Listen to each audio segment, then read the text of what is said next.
जय मसीह की प्रियो, आनंद की तलाश किसे नहीं होती है, या यूं कहें खुश होना कौन नहीं चाहता है। लेकिन आज के परिवेश में खुश रहना आसान नहीं प्रियो, या यूं कहें कि बहुत ज्यादा कठिन भी नहीं है।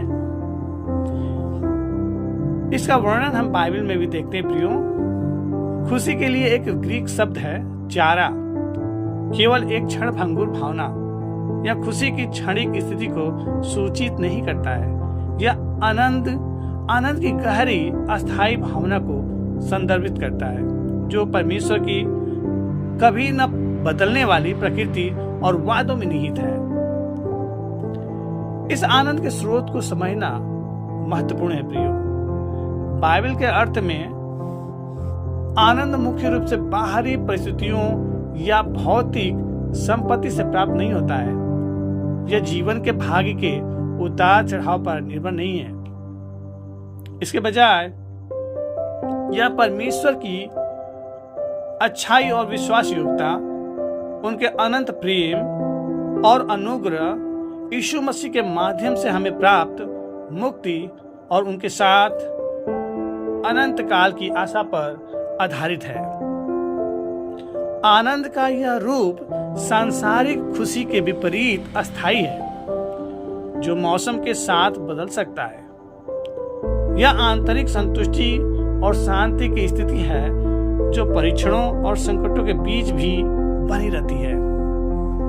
यह एक ऐसा आनंद है जो पीड़ा की वास्तविकता को नजरअंदाज नहीं करता है, बल्कि उनसे परे परमेश्वर की योजना और उद्देश्य की बड़ी तस्वीर को देखता है।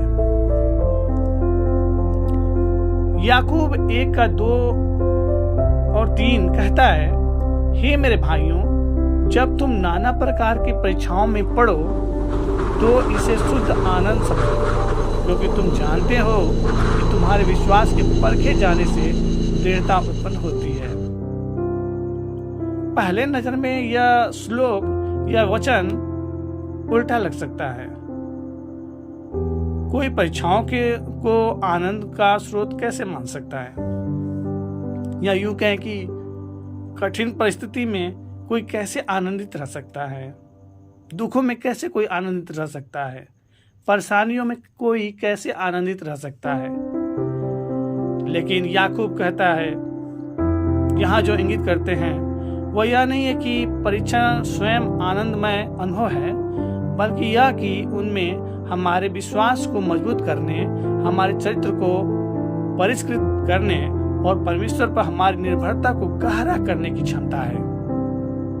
यह समझने से खुशी मिलती है कि परमेश्वर इन परीक्षणों का उपयोग हमारी भलाई के लिए, हमें आकार देने के लिए और हमारे भीतर दृढ़ता का निर्माण करने के लिए कर रहे हैं।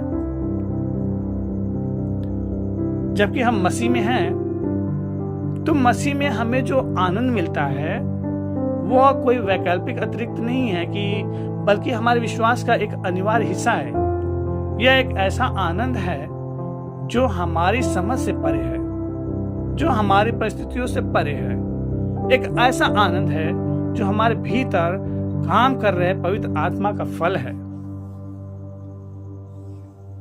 प्रभु यीशु को ग्रहण करने के नाते हमें जिस खुशी का आह्वान किया जाता है वह परमेश्वर के साथ हमारे रिश्ते की प्रतिक्रिया है।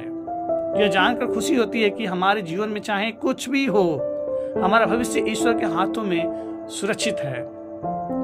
चर या आनंद का यह रूप एक दैवीय उपहार है, मानव जनित भावना नहीं है। यह हम परमेश्वर के जितना करीब चलेंगे उतना ही अधिक हम इस आनंद का अनुभव कर सकेंगे।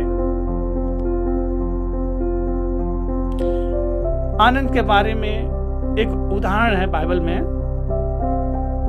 जिसे हम बहुत ही शक्तिशाली बाइबल कथाओं में से एक जो खुशी की अवधारणा को समाहित करती है वह है लूका 15:11 से 32 में 11 से 32 में पाया गया है उड़ाऊ पुत्र का दृष्टांत। जबकि इस दृष्टांत का प्राथमिक विषय परमेश्वर का दयालु और क्षमाशील स्वभाव है, यह परिस्थितियों से परे आनंद का गहरा चित्रण भी प्रस्तुत करता है। इस दृष्टांत में एक छोटा बेटा अपने पिता से विरासत में अपना हिस्सा मांगता है। प्रभावी रूप से चाहता है कि उसके पिता मर जाएं, फिर वह लापरवाह भोग विलास का जीवन जीते हुए अपनी सारी संपत्ति दूर देश में बर्बाद कर देता है। हालांकि जब भयंकर अकाल पड़ता है तो वह अपने सभी संसाधनों को खोकर खुद को बेहद संकट में पाता है। उसे अपनी गलती का एहसास होता है और वह नौकर के रूप में स्वीकार किए जाने की उम्मीद में अपने पिता के पास लौटने का फैसला करता है। यहीं पर खुशी प्रकट होती है प्रियो। परंतु वह अभी भी दूर था। उसके पिता ने उसे देखा और उस पर तरस खाया। वह दौड़कर अपने बेटे के पास गया और अपनी बाहें उसके चारों ओर फेंक कर उसे चूमा। लूका 15:20 में जो हम पढ़ते हैं प्रियो, अपने खोए हुए बेटे को वापस लौटते देख पिता क्रोध या तिरस्कार से प्रतिक्रिया नहीं करता है। आज आप और हम जहां हैं प्रियो, अगर ऐसी घटना होती है तो हमारे अंदर क्या होगा? हमारे अंदर बहुत सारा क्रोध भर जाएगा। हम उसे एक्सेप्ट नहीं कर पाएंगे। लेकिन ये दृष्टांत हमें बताता है कि हमें परमेश्वर की ओर से जो प्रेम मिला है, जो आनंद मिला है किसी की लौट आने का, इसके बजाय वह अपने बेटे की वापसी पर बहुत खुश हो रहा है वो पिता, और जश्न में एक भव्य दावत का आदेश भी देता है। जब बड़ा बेटा अपने पिता द्वारा छोटे बेटे की खुशी से स्वागत पर सवाल उठाता है जिसने अपनी विरासत को बर्बाद कर दिया था, तो पिता जवाब देता है, लेकिन हमें जश्न मनाना और खुश होना था, क्योंकि आपका यह भाई मर गया था और फिर से जीवित हो गया है, वह खो गया था और मिल गया है। लूका 15:32 में हम देखते हैं प्रियो, इस कथा में आनंद प्रबल है। यह परिस्थितियों से प्रभावित नहीं है, बल्कि यह टूटे हुए रिश्ते की बहाली से उत्पन्न होता है। पिता की खुशी छोटे बेटे की पिछली गलतियों और असफलताओं से कम नहीं होती है, बल्कि अपने बेटे के प्रति उसके प्यार और होने वाले मेल मिलाप से पैदा होती है। बाइबल के व्यापक संदर्भ में पिता ईश्वर का प्रतिनिधित्व करता है और खोया हुआ बेटा किसी भी पापी का प्रतीक है जो परमेश्वर से दूर भटक गया है। पिता के अत्यधिक खुशी का पश्चाताप करने वाले पापी के लिए स्वर्ग में खुशी को दर्शाती है। लूका 15:7 में हम देख सकते हैं प्रियो, यह उस दिव्य आनंद का एक सजीव चित्रण है जो परमेश्वर को तब मिलता है जब हम अपने पिछले पापों की परवाह किए बिना उसकी ओर लौटते हैं। यह कहानी खुशी की बाइबल अवधारणा को खूबसूरती से व्यक्त करती है। प्रेम, अनुग्रह और मुक्ति में निहित एक गहरी शानदार खुशी। यह एक ऐसी खुशी है जो परिस्थितियों और गलतियों से परे देखती है, बहाली और क्षमा में आनंद लेती है। उड़ाऊ पुत्र के दृष्टांत में खुशी परमेश्वर के दृढ़ और आनंददायक प्रेम का एक शक्तिशाली प्रतिबिंब है। यह एक ऐसा प्रेम जिसे साझा करने और अपने जीवन में प्रतिबिंबित करने के लिए हमें आमंत्रित किया गया है। प्रियो, खुशी पवित्र आत्मा के फलों में से एक है, जैसा कि गलतियों 5:22 से हम 23 में वर्णित देख सकते हैं प्रियो। यह दर्शाता है कि यह एक विशेषता है जिसे पवित्र आत्मा हमारे भीतर विकसित करता है। यह कोई ऐसी चीज नहीं है जिसे हम स्वयं उत्पन्न कर सकते हैं, बल्कि एक दिव्य उपहार है जो परमेश्वर के साथ हमारे रिश्ते को गहरा करने के साथ साथ बढ़ता जाता है। जैसे ही हम पवित्र आत्मा पाते हैं, या यूं कहें जैसे ही पवित्र आत्मा हमारे भीतर वास करता है, हम इस आनंद को कई तरीकों से अनुभव और व्यक्त करना शुरू कर देते हैं। परमेश्वर के प्रेम को समझना बहुत जरूरी है प्रियो। पवित्र आत्मा हमारे प्रति परमेश्वर के प्रेम की गहराई को समझने में हमारी सहायता करता है। रोमियो 5:5 में हम देख सकते हैं प्रियो, परमेश्वर का प्रेम पवित्र आत्मा के द्वारा जो हमें दिया गया है हमारे हृदयों में डाला गया है। जैसे ही हम इस प्रेम की विशालता को समझते हैं, हमारे भीतर स्वाभाविक रूप से आनंद उमड़ने लगता है। इसमें मोक्ष का एक आश्वासन है। पवित्र आत्मा की प्रमुख भूमिकाओं में से एक हमें मसीह में हमारे उद्धार और अनंत जीवन का आश्वासन देना है। यह जानते हुए कि हम बचाए गए हैं और परमेश्वर के साथ हमारा अनंत भविष्य है, या एक खुशी मिलती है जो सांसारिक परिस्थितियों से भी बढ़कर है। इसे हम इफिसियों 1 का 13 से 14 में देख सकते हैं। प्रियो, परिवर्तन और पवित्रीकरण के बारे में इस बताता है। पवित्र आत्मा हमें मसीह की समानता में बदलने के लिए हमारे अंदर काम करता है, हमें पाप पर काबू पाने और धार्मिकता से जीने में मदद करता है। जैसे ही हम अपने जीवन में इस परिवर्तन को देखते हैं, यह हमें बहुत खुशी देता है। एक वचन हम 2 कुरिन्थियों 3 का 18 में भी देख सकते हैं। प्रियो, पवित्र आत्मा हमें परमेश्वर के राज्य में सेवा के लिए तैयार और सशक्त बनाता है, चाहे यह आध्यात्मिक उपहारों के माध्यम से हो या खुशी जैसे फलों के माध्यम से। हमें दूसरों की सेवा करने और उनके जीवन बदलाव लाने में गहरी संतुष्टि और खुशी मिलती है। प्रियो, एक वचन देख सकते हैं हम 1 पत्रस 4 के 10 में। प्रभु ये हमें समझने में मदद करता है। पवित्र आत्मा हमारे लिए पवित्र शास्त्र को प्रकाशित करता है, हमें उन्हें समझने और उन्हें लागू करने में मदद करता है। परमेश्वर के वादों की खोज करना और उनके वचन के माध्यम से उनके मार्गदर्शन का अनुभव करना आनंद का एक गहरा स्रोत है।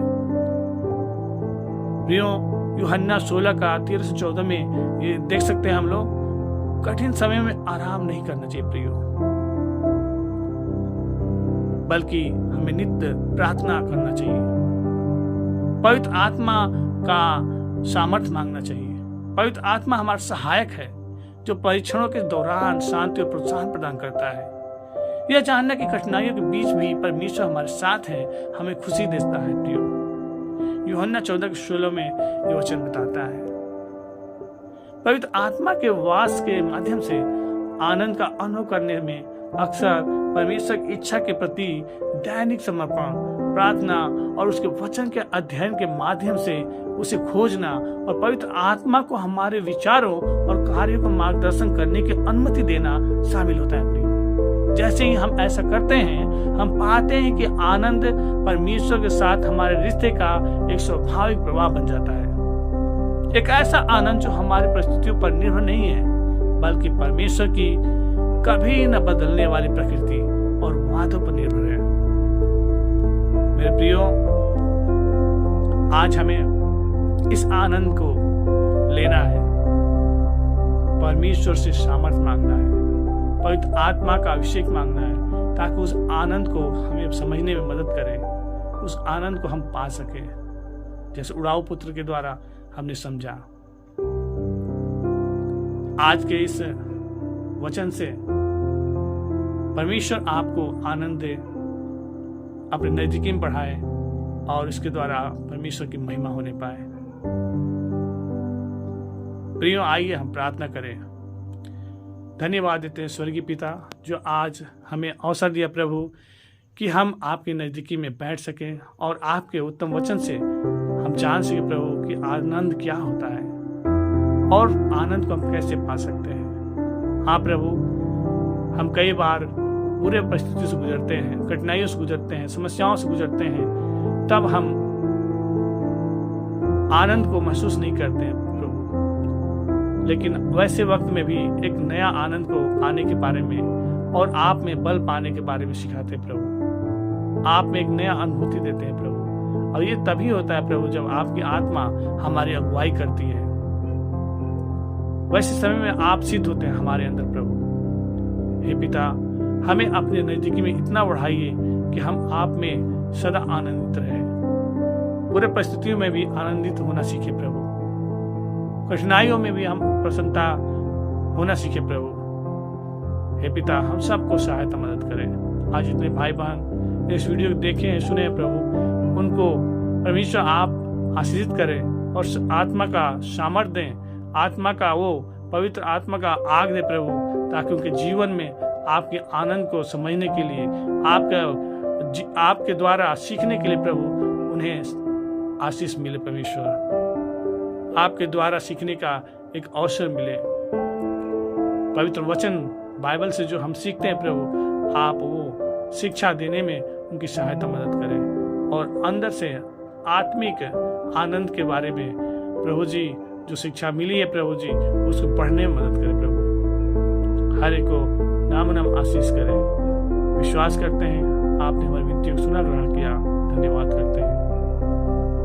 ये प्रार्थना उद्धारकर्ता प्रभु यीशु के मीठे मधुर नाम में मांगते हैं, आमीन।